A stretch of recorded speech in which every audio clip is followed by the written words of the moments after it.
So there's a lot of people who lose heroes at level 6. So to stop that from happening, at least for me, I built a system where I can fully recover heroes.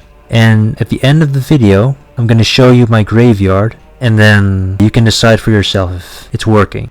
Welcome to my explanation on how I manage my heroes in the Hamlet in Darkest Dungeon. I have several high-level heroes who have a lot of stress and who possibly have diseases or bad negative quirks or positive quirks that I want to lock in. So what I do is I send them to stress-relieving buildings and the sanitarium so that they recover. But then what I do is while they are recovering, I send a party of level 0 to level 2, preferably level 1 heroes, to a short apprentice dungeon. Why do I do this? Well, this is why.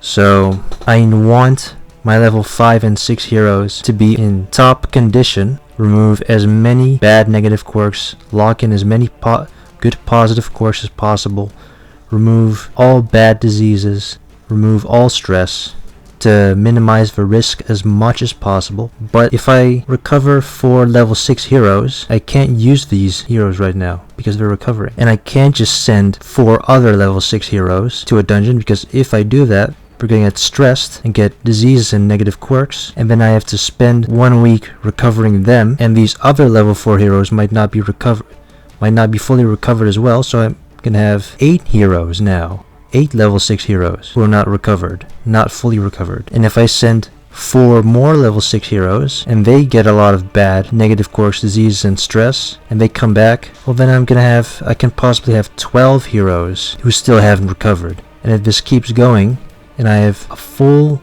roster of level 6 heroes who are all stressed, all have bad negative quirks and diseases, I'm going to have to remove level 6 heroes. So all that work of leveling them up is going to be wasted. So to prevent this, I built a hero hierarchy where I have one group of level 0 to level 2 heroes, a second group of level 3 and level 4 heroes, and a third group of my strongest heroes of level 5 and 6. I use the weakest heroes, level 0 to level 2 heroes, to get money while my level 5 and 6 heroes are recovering. I use my level 3 and level 4 heroes in case there are good trinkets that I want to get in certain dungeons. And level 5 and 6 heroes are my strongest heroes that I use to beat the most difficult dungeons and to progress in the game.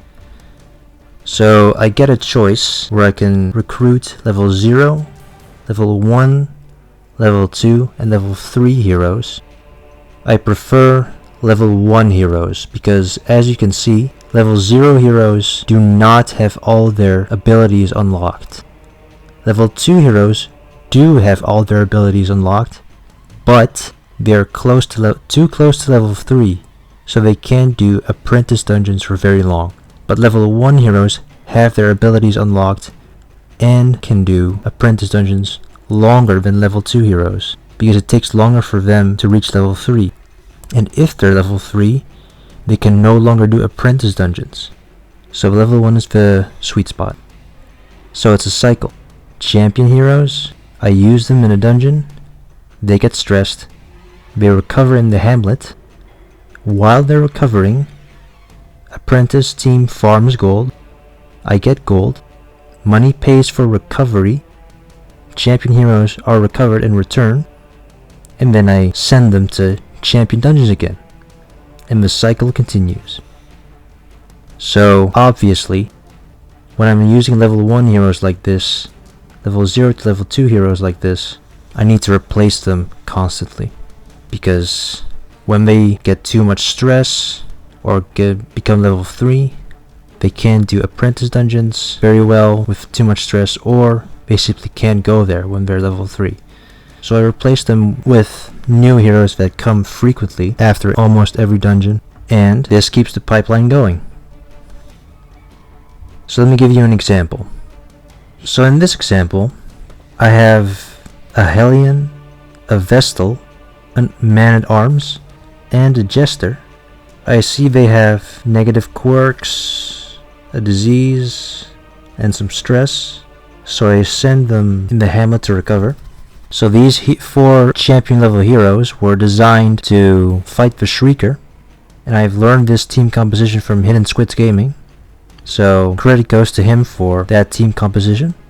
Anyways, it took me 5 in-game weeks to recover these level 6 champion heroes completely by sending these level 0 to level 2 heroes in these 5 weeks. You can see that I've earned some good money with that.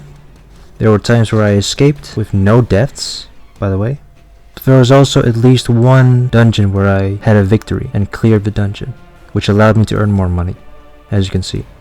Fast forward 5 weeks, my level 6 heroes are ready for the Shrieker again. So what this does is it keeps my level 6 heroes primed for combat. The risk is reduced as much as possible by reducing the risk of death. I keep getting more gold this way, and it just makes things more stable and safe as possible in the long term. The Hamlet with heroes is not just different singular heroes or even different teams. It's one big thing to me, where it's a system which produces gold, where different types of heroes have different roles, where the weaker ones have an important role by farming gold and just giving my stronger heroes time to recover. So it's a self-sustaining system. And that is also part of the reason why you see the small graveyard. And I see people just losing heroes at level 6, and it just wastes all that time leveling these heroes up. But by using this system, this self-sustaining recovery production system, you can keep your level 6 heroes as safe as possible and keep them alive, so that they can finish a dungeon and then come back in the Hamlet and be used again, so that you don't lose them, so that all that effort training them to level 6 isn't wasted. All that time and effort isn't wasted. And that's why I do that. That's why I do this. That's basically it. Once again, thanks for watching. Subscribe, Discord, like, share. You know the drill. Goodbye.